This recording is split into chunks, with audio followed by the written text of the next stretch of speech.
Sometimes when we're taking information in, it's really important just to give ourselves space. So listening to Dave, and I love nature. And one of the stories I recalled when Dave was speaking is that when there's a Canadian researcher who was doing work in Africa, and she found that the trees were actually having a code system between one another, that when the elephants would come along, through the roots, they would send poison to one another or to trigger the poisoning off, so there was enough leaves for the giraffes to get a hold of. And that blew my mind, because there was something that I didn't understand, but they could see was happening. And so I was just, as Dave was saying that, I was going for the walks that I go on and so on. So I thought, okay, I'm up next, so I need to kind of stay in the excitement of going for a walk, but also realize the importance of space. And that's where I gave myself during the night when I woke at 1 o'clock in the morning and thought, I've been working with LGBT on webinars in the communities to bring the 3 principles to communities that I see are, by society, there's such a thing called the pink pound, which means that it's all rich, successful people. But I've seen the other side where there's dysfunction, alcohol abuse, drug abuse, HIV abuse, many different things going on, that even within its community itself, there's lack of support. I shared yesterday that I worked in sexual health. And when I decided that I was leaving there, a couple of guys from Brighton got in contact. They were writing monthly blogs.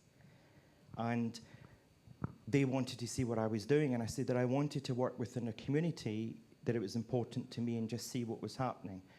And we decided between the 3 of us that we'd work with older men, over 50, who were living with HIV. And that I would give 3 months of my time to these guys, because I'm not HIV positive. So I felt I could go as far as we could, but my whole idea was to empower them, or so that they felt empowered to work within the communities that they wanted to. So we did that, and they called themselves Peer Action. And they went on successfully to get a grant to do things that they felt. So here was men who were living with anxiety and depression. Their partners may have died. They were living with an HIV status. No one had lived to the age of 80 or 90, like people who are HIV negative.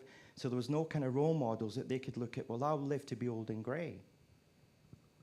So there was another fear that they were actually taking on. So when I was working with this group, I learned such a lot. And what I saw was that was part of my so-called community, and I had no idea that was going on. And it got me thinking that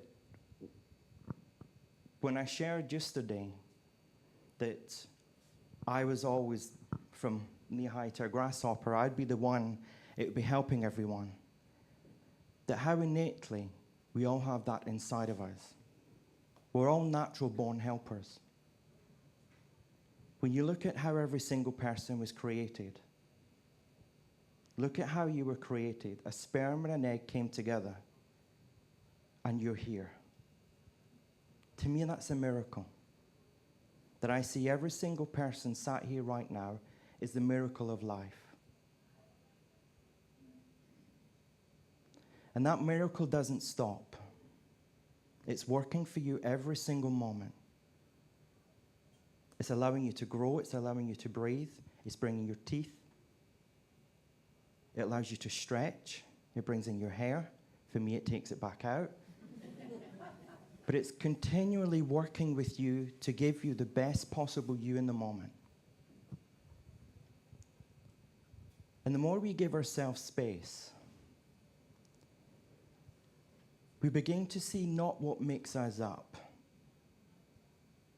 Because I have a list of internal programs that I used to run.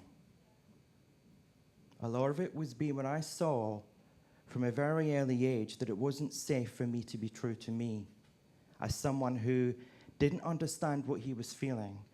But when my younger brother came along 5 years after me, he was what I would call a boy. He loved football. He loved playing with cars. He loved doing the mindset of what boys should do. I didn't. So that scared me, that this freedom, this healer that I wanted to be, helping others, had conditions. And I lost myself to my conditions. I looked at what society said that I needed to be, because I wanted to be a good boy. I wanted to do everything it was right to help other people. And I guess I maybe went a little bit overboard because I wasn't the boy that perhaps my dad, or I made up what I thought my dad wanted me to be, then I'd be even better. Have you ever done that? And how exhausting it becomes. To keep herself in that cycle of wanting to be better and better and better. And I didn't have an end goal of what it would look like. But just if I was helping others, that's all I would worry about. Now, it's a done deal that that's impossible. Trying to help other people is where innocently I saw that I went wrong. Not as in reaching out to help, but thinking that I had all the answers. Thinking that I knew if I put a plaster over it, it would help it. I see now when I put a plaster over something, it's not the plaster it heals. It's the wisdom within. It's the magic within. It's the same wisdom that brought you here in the first place. It brought the sperm and the egg together and created you. And when I heard Sydney Banks say that wisdom is a purity of thought before the contamination of the human mind, boom, fireworks went off. I didn't know why, but I knew that it made sense. And what I loved about it is I thought, well, if he's saying it's true of everyone, maybe it is true for me. Maybe it is true. So I started seeing through this identity. I started seeing through even what the word gay is. And we laughed this morning is when I couldn't find my brown socks. And I says to Bernie, I can't possibly go and speak today. I'm going to speak about being gay, and I'm not coordinated because I don't have my brown socks. That's the stereotypical from head to toe. Yay. I said, well, if I run out of things to do, we can always do a bit of Kylie or a bit of Madonna. So there's the kind of jokes that I think the gay community, and the word gay is happy and free, and it's so far from it. When we look at the dysfunction, when we look at the amount of young gay men as age as 12 are taking their own lives because they don't have the freedom of thought to be themselves. The amount of young women who are slashing their wrists because they don't have the freedom to be themselves. When you meet someone who identifies as being trans, is that a drag queen or is that a real one? The things it has to go through. People who are bisexual, oh, they're just being lucky. They want the best of both worlds. So we have labels that we make up, which puts blockages on that person expressing the miracle of life through them. And just like what I said, that I accepted the ones from society, we're constantly, this is the first time, and it's really in a way ironic, that I've ever stood up and outed myself in front of people in a conference. And this morning I had a little bit of thinking about that. But I realized that was not me. I just realized that was something that was just happening. And what came instead was what we're all standing here doing, sharing, is an action of love. Behind the human conditioning, soul, S-O-U-L, searching out universal love. We're all doing it. We're all breathing it. being, we're human beings, inside of us is the wisdom of the ages that knows no separation. It has no conditioning, but yet it has a life bringing your life in this form every moment. And the more I see that, the less I remember who I've made myself up to be. And every now and again, it kind of meets me as I'm walking around a corner, and it scares me. But then again, I remember. I remember that society acts as it is because we've all lost our way on believing that life is all out here, and that's important. So when those communities that Tony spoke about earlier on, and all the communities we're hearing, we were all seeing that love. We don't know how it's going to show up. And in this, when you look at, on my Facebook now, take out all the things that where I don't have to listen to the news or people's opinions or people's agenda. And I have opinions and I have agenda, but I don't want all this coming at me. But there was something that really stopped me sometime last year. And it's when I heard that there was a young man had gone into a nightclub in Orlando and shot gay men dead. And they were at the age when I was really beginning to have the courage to be true to me as my chosen lifestyle. And my first thought was like, oh my God, but if that would have happened to me, I was the happiest I was in that moment because I was with people who weren't talking about, isn't it horrible being this way? We were celebrating life. So that was my first thought. And then my second thought was, how did it get that way? How did it get that way that a young man went in and shot those men dead? Where are we not hearing? And then I started thinking a little bit like, well, actually, I have on my Facebook page who I'm in a relationship with, Tony. People are going to see that. What's that going to be like? And I stayed and thought a little bit. But then bit by bit, I started seeing on my news feed coming in how people were saying how upset and how unhappy they were about this happening. And what came into my mind was that the only way, on a much smaller scale, but it was like the time when I went to London to do my NLP training, was just after Princess Diana had died. And London was a ghost town. And then the world seemed to wake up in what looked like in a state of grief to the death of Princess Diana. But what I saw was that people dropped who they were. They forgot their skin color. They forgot their religion. They forgot their sexual preference or identity. They forgot their thinking, and they came together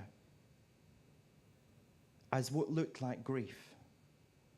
But I saw as they came together, expressing the love that they felt for someone who shone light out into the world. And I was seeing this on my news feed, that people were sharing their love. And that really got me. And what came to mind really kind of, I was glad I was sat down. I think I would have fallen around because it came with such a force. It was like, what else does love have to do to wake us up?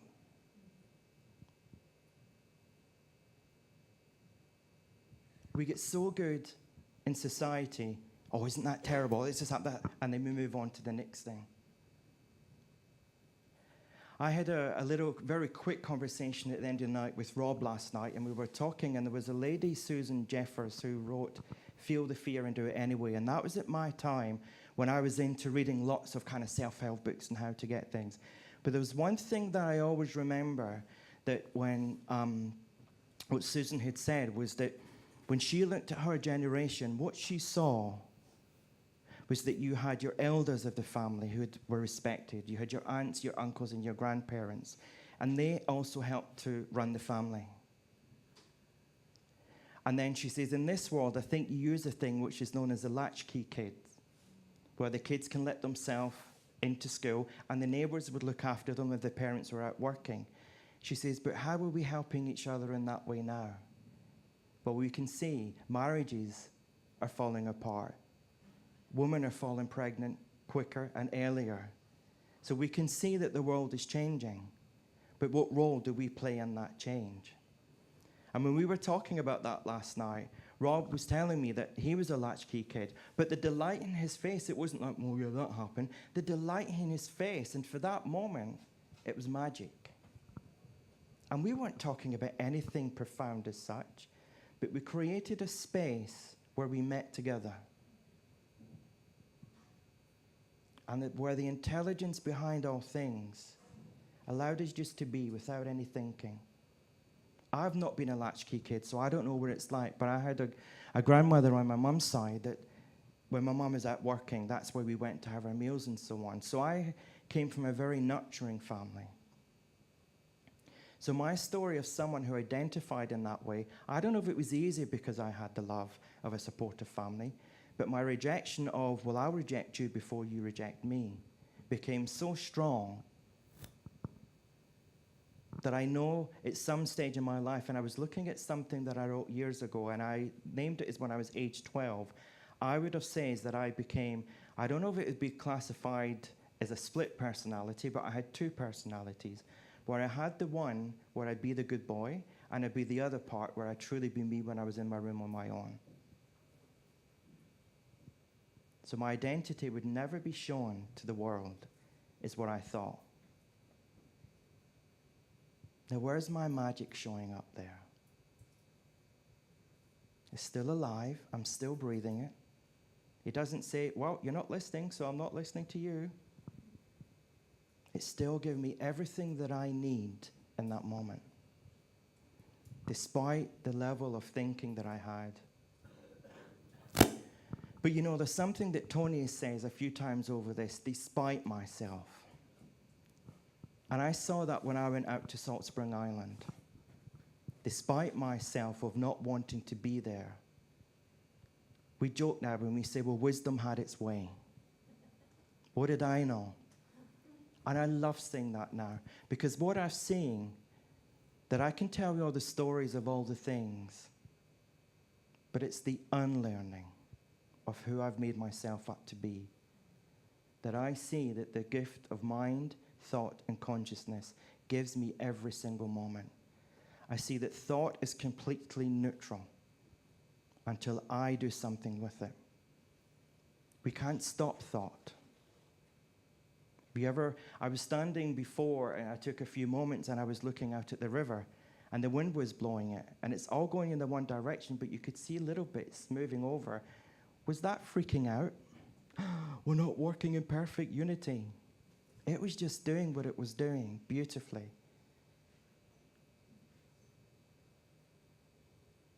And I see sometimes that's what I do. And I see sometimes that's what others do. But I'm less invested because I know behind everything that we think we are, it's the same love. It powers what Dave beautifully talked about. It's the same love. It empowers me. It's the same love. It empowers you. The same love. It empowers the homelessness, the domestic violence, whatever works, whatever families you're a part of. We have got so lost in what life needs to look like. Our identities become so solid that we forgot that we're all living, breathing manifestations in the moment of creation.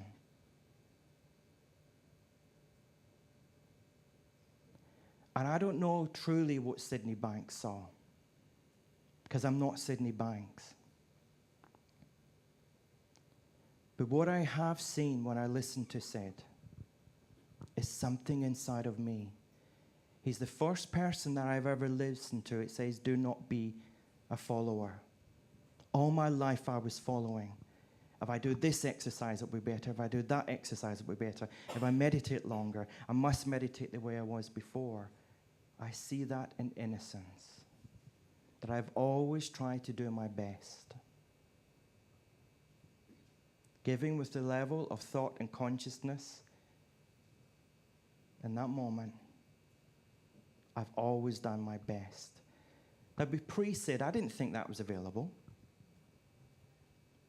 Because what I was hearing from people, well, this is easy. Life isn't meant to be easy, is it? And I see any experience of life as a gift. And Sid called the principles the divine gift, where we get to meet ourselves like never before, moment to moment to moment. And we get to choose. Again, wisdom, mind isn't going to say, don't like you today because you didn't do what I told you to do. We are part of a system. And I think Jenny said it used to a self-correcting. I didn't know that before. But I don't regret the journey that I've been on. That's one of the things that I truly love from seeing this. I see that everything has brought me to where I stand today. And of course, there's things that, if I could go back and change it, time travel. But we do. We time travel through the imaginary nature of thought. And sometimes we hook onto it and we keep ourselves, and it feels so real in the moment. And you cannot tell me that it's not real in that moment. And then I remember. Then I fall out of that illusionary state. And I'm back to the moment.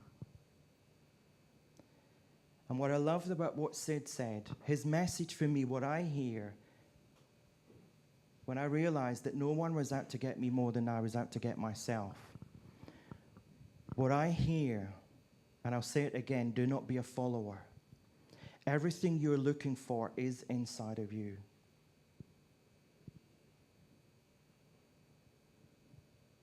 I had a passion and a truth, not because Sydney Banks said it, but I hear a passion and a truth from the words of Sydney Banks that resonates so clear. And when he said that this was the hope for all humanity, it's all humanity. Not just because you look a certain way or act a certain way. The people you pass in the street are the same as you. We're all using mind, thought, and consciousness. So my relationships with myself became so much more easier. My relationships with others became so much easier. I still have a very loving and supportive family.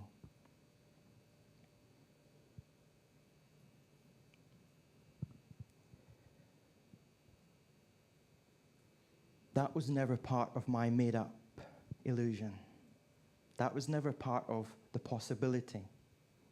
So I see, or I saw, God, I'm really good at scaring myself.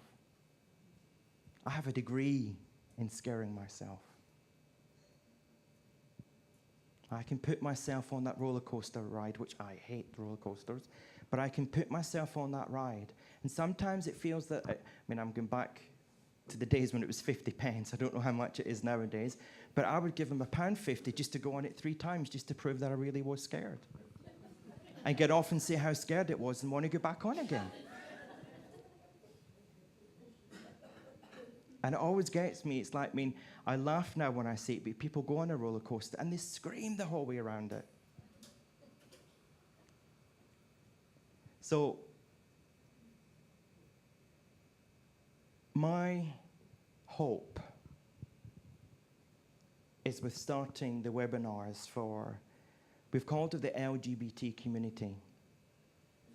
And we started a meetup in London. And when I looked this morning, there's almost 600 people on that meetup.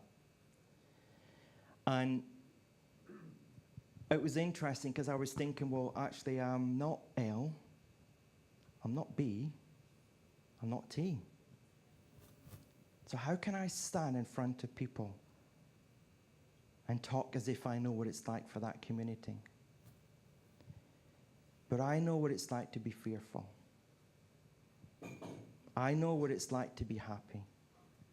I know what it's like to feel that I'll never be loved again, or I'm unlovable. I don't have to know what it's like for them, but what I know is that same love is inside. And what I've seen, that this same wisdom, regardless of what I'm thinking, behind the scenes, is creating a life of its own. And the right people and places just seem to fall in. That's all I know. And I was speaking to someone this morning, they were saying about, with the principle, it's like, well, I've got it. And I says, well, you're lucky because I don't have the principles. I can tell you intellectually that this is what the 3 principles tell us what they are. But in the moment, I hear something, I feel something different, moment to moment. And that's what I love, that I don't have to rely on the manuals. I don't have to write down what Bill and Linda was saying beautifully yesterday, or all the other speakers were saying. But I know that I can listen from a different place. I can listen from a place where I don't have to respond. And we've got so good at that in our society. Well, I know what's wrong with you because. And we get lost. So this was not what I thought I was going to talk about. But that's what I wanted to bring, was that we don't have to go into life with a list of how life needs to look like. Sometimes we have to, of course. We knew that we had to be here by a certain time and that we were speaking at this. Of course, that's life. But there's so much other things, this word space. We can give ourselves the invitation to see that in between each thought is a beautiful space, a neutral space. It has no conditioning. It knows no past and it knows no future. And it brings you alive in the moment. It's your spiritual birthright to be a presence in the world like never before. It's your gift, as Sydney Banks would say. Use it well.